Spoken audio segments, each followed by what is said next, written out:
Muhammad wa alihi wasallam. Fadilah Al-Quran.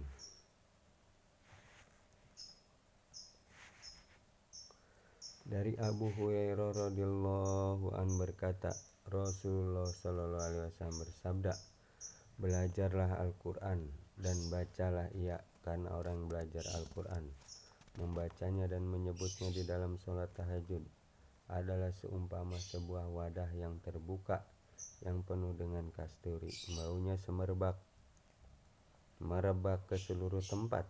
Dan seseorang yang telah belajar Al-Quran tetapi tidur sementara Al-Quran berada dalam hatinya ada seumpama wadah yang penuh dengan kasturi tetapi tertutup.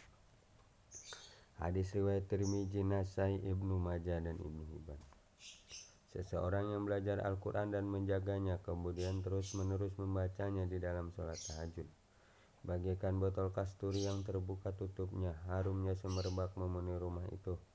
Dalam keadaan yang sama, seluruh rumah juga dipenuhi dengan nur dan keberkahan disebabkan bacaan Al-Quran seorang hafiz. Apabila seorang hafiz tidur dan tidak membaca Al-Quran karena lalai, sementara Al-Quran yang dalam hatinya masih tetap semerbak bagaikan kasturi, tapi karena kelalaiannya, nur dan keberkahan itu akan terhalang dan tidak menyebar kepada orang lain. Meskipun demikian, dalam hatinya masih terdapat kasturi dari Al-Quran. Dari Abdullah bin Abbas radhiyallahu berkata, Rasulullah bersabda, seseorang yang tidak ada sedikit pun Al-Quran dalam hatinya ada seperti rumah kosong. Hadis riwayat Tirmizi.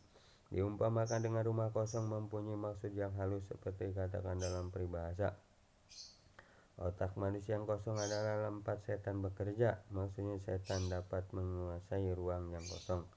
Begitu pula dengan hati yang tidak ada Al-Quran di dalamnya, akan dikuasai dan digoda oleh setan.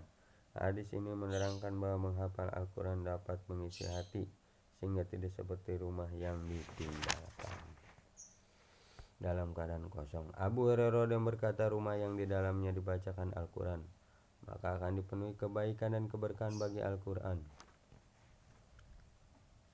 Keberkahan bagi ahli rumah itu. Para malaikat menguruninya dan setan-setan akan meninggalkan rumah itu. Sedangkan rumah yang tidak dibacakan Al-Quran di dalamnya, maka keberkahan akan hilang. Malaikat akan meninggalkan rumah itu.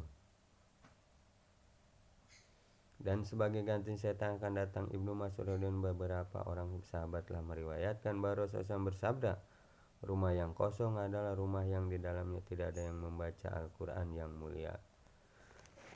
Subhanallah wa bihamdi, subhanakallah bihamdika, asyhadu an la ilaha illa anta, astaghfiruka wa atubu ilaik.